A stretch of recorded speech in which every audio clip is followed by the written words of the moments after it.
Vontimitta ZPTC అభ్యర్థిగా సుబ్బారెడ్డి పోటీలో ఉన్నారు. అయితే సుబ్బారెడ్డిని గెలిపించాలంటూ ఇంటింటికి కూడా తిరిగి ఓట్లు అభ్యర్థిస్తున్నారు. ఎంపీ రఘునాథ్ రెడ్డి ప్రస్తుతం మనతో ఉన్నారు. ఆయనతో మాట్లాడుతున్నాం. సార్, ఎలా చూస్తారంటే టీడీపీ వాళ్ళు ఇక్కడ ఎవరైతే వైసీపీ నేతలు తిరుగుతున్నారో వాళ్ళందరూ బైండ్ ఓవర్ కేసులు పెడుతున్నారు. కనీసం ప్రచారంలో పాల్గొన్న కేసులు పెట్టే పరిస్థితి వస్తుంది. నిన్న పులివెందులో చూసాం, ఎమ్మెల్సీ మీద దాడి చేసిన పరిస్థితి కూడా కనిపిస్తుంది. ఎలా చూస్తారు దీన్ని? ఎన్డీఏ కూటమి చేస్తున్న అకృత్యాలు వాళ్ళు ఏదో ఒక విధంగా గెలవాలి. ఈ రెండు కూడా కంచుకోట లాంటివి. జగనన్నకు వైసీపీకి 2 స్థానాలు కంచుకోట లాంటివి. ఇవి ఏదో ఒకటి భయభ్రాంతులను చేసి ప్రజలతో ఓట్లు లేకపోయినా పర్లేదు, మేమైనా ఏదో రిగ్ చేసుకుని గెలవాలనే ప్రయత్నంలో ఉన్నారు. కానీ ప్రజలు మాత్రం చాలా అప్రమత్తంగా ఉన్నారు.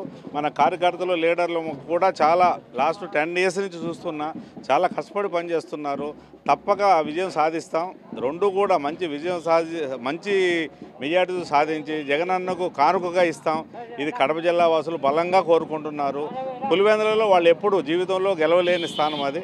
ఎటువంటి పరిస్థితుల్లో మంచి మెజార్టీతోటి వైసీపీ గెలుస్తుంది పులివెందులలో.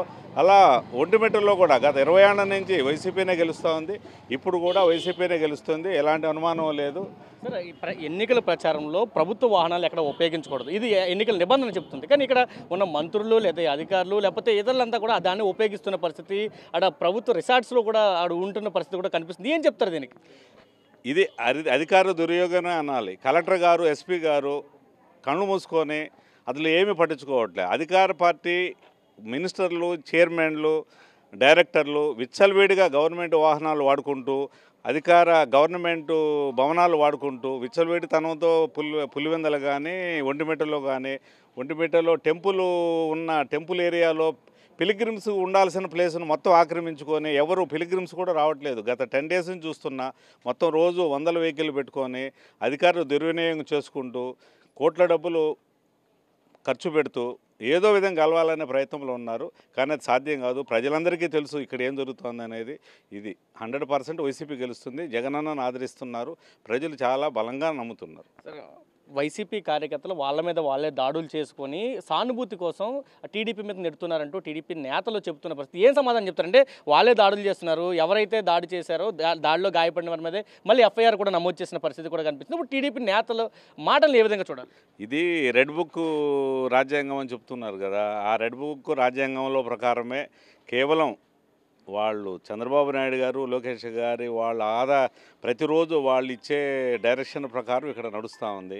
కావాలని వాళ్ళ హత్యా ప్రయత్నం, అసలు ఎమ్మెల్సీ గారి పైన హత్యా ప్రయత్నం చేయటం ఏంటి, వెహికల్స్ పైన పెట్రోల్ పోసి కాల్చాలనే ప్రయత్నంలో వాళ్ళ ప్రాణాలు కాపాడుకొని ఒక ఊరిలో పాపం మహిళలే అందరూ కాపాడి వాళ్ళను కాపాడారు. లేకపోతే చాలా ఇది ఉండేది. ఇది చాలా దుర్మార్గం. ప్రజలందరూ ఇవన్నీ గమనిస్తున్నారు. కానీ ఇది నేను తీవ్రంగా ఖండిస్తున్నా. ఇప్పుడైనా చంద్రబాబు నాయుడు గారు ప్రజాస్వామ్యంగా ఎలక్షన్లో మీరు నిలబడి గెలవగలిగితే గెలవండి. ఈ 2 స్థానాలు మీరు గెలవలేని స్థానాలు, 2 కూడా వైసీపీ స్థానాలు. కానీ ఇలాంటి అబద్ధాలు ఆరోపణలు చేసుకుంటూ వైసీపీ శ్రేణుల పైన దుర్మార్గంగా దౌర్జన్యాలు చేస్తూ ఇది మంచి పద్ధతి కాదు. సార్, అంటే కూటమి 14 నెలల కాలంలోనే ప్రజల్లో వ్యతిరేకత వచ్చింది. ఇక్కడ కనుక కూటమి నేతలు ఓడిపోతే ఆ వ్యతిరేకత మరింత పెరిగే అవకాశం ఉంది. కాబట్టి ఖచ్చితంగా వీటిని గెలవాలనే ఒక ఉద్దేశం టీడీపీలో కనిపిస్తుంది. దానికోసం ఇంత ప్రచారం చేస్తున్నాను ఒక వాదన కూడా కొనసాగుతుంది. ఏం చెప్తారు దానికి? వాళ్ళు దుర్మార్గంగా ఏదో చేసి గెలిచినా కూడా ప్రజలందరూ కూడా వైసీపీ మా పక్షాన ఉన్నారు. అది అందరికీ తెలుసు. అది ఏదో 2 గెలుస్తానే మనం స్టేట్ అంతా ఒకటే ఉందని అనుకోవడం అబద్ధం. 14 నెలల్లో కాదు, 6 నెలల్లోనే వాళ్ళు ఫెయిల్ అయిపోయారు. దాన్ని కాపాడుకునే దాంట్లోనే ఈ ప్రయత్నం చేస్తున్నారు. ఏదో గెలిచాము అని ప్రచారం చేసుకోవాలని చూస్తున్నారు. రాష్ట్రం అంతా తెలుసు, అసంతృప్తితో ఉన్నారు. చంద్రబాబు నాయుడు గారు ప్రతి నెల ఏదో ఒక ఇష్యూని తీసుకురావడం, కేసులు బనాయించడం, ఇబ్బంది పెట్టడం తప్ప మంచి సంక్షేమ పథకం మాత్రం చేసుకుంటూ మంచి పాలన మాత్రం సాగించట్లేదు. సార్, ఇక్కడ పోలీసుల తీరు మీద ఏం చెప్తారు? ఎందుకంటే దాడి జరిగిన దగ్గర నుంచి ఒక్కొక్క ఘటన చూసుకుంటే రేపుతో సాయంత్రంతో ఎన్నికల ప్రచారం కూడా ముగియబోతుంది. తర్వాత పరిస్థితులు ఎలా ఉంటాయనేది ఇప్పటికే రాష్ట్రం అంతా కూడా కొంత భయాందోళనలో నెలకొన్న పరిస్థితి కూడా కనిపిస్తుంది. ఒక ఎంపీగా మీరేం చెప్తారు? వాళ్ళు ఎన్ని చేసినా ప్రజలందరూ సమయంగా ఉండాలి. ఎలాంటి గొడవలు పెట్టుకోకుండా ప్రశాంతంగా ఉండాలి. నేను మా వైసీపీ శ్రేణులకు చెప్తున్నా, మనం ఏం ఆందోళన చెందాల్సిన పని లేదు. ప్రశాంతంగా ఎలక్షన్ జరుగుతుంది. అది కలెక్టర్ గారు, ఎస్పీ గారు బాధ్యత. వాళ్ళు చూస్తారు. అధికారులది బాధ్యత. ఇప్పుడు తెలుగుదేశం వైసీపీ అనేది పాయింట్ కాదు. ప్రజలందరూ కూడా సమయంగా ఉండాలి. గొడవలు వద్దు, అక్కర్లేదు మనకు. ప్రశాంతంగా ఎలక్షన్ జరుగుతుంది. విజయం సాధించేది మనమే. ఎలాంటి ఇబ్బంది లేదు. గతంలో ముఖ్యమంత్రికి మీద జరిగే ఎంత ప్రచారం జరుగుతుందో ముఖ్యమంత్రి అభ్యర్థి నియోజకవర్గం అంత ప్రచారం ఈ రెండు నియోజకవర్గం కేవలం ఉప ఎన్నికలు జరిగే రెండు నియోజకవర్గాల మీదే జరుగుతున్న ప్రచారం కనిపిస్తుంది. రాష్ట్రం అంతా చూస్తుంది ఈ రెండు నియోజకవర్గాలు ఏం జరుగుతుందని. ఈ రెండు జెడ్పీటీసీలు ఏదో చేయాలి, ఏదో సాధించాలనే ప్రయత్నం చేస్తున్నారు. కానీ అలాంటిదేం కాదండి. మనం విజయం సాధిస్తాం. వాళ్ళు అబద్ధాల హామీలు ఎవరు నమ్మే పొజిషన్లో లేరు. ఇంకా 14 నెలలు గమనించారు. ఇంకా ముందు ఇంకా ఆయన ముందు కూడా ఏం చేయబోయే, ఇంకా 3 సంవత్సరాలు కూడా చేయబోయేది లేదు.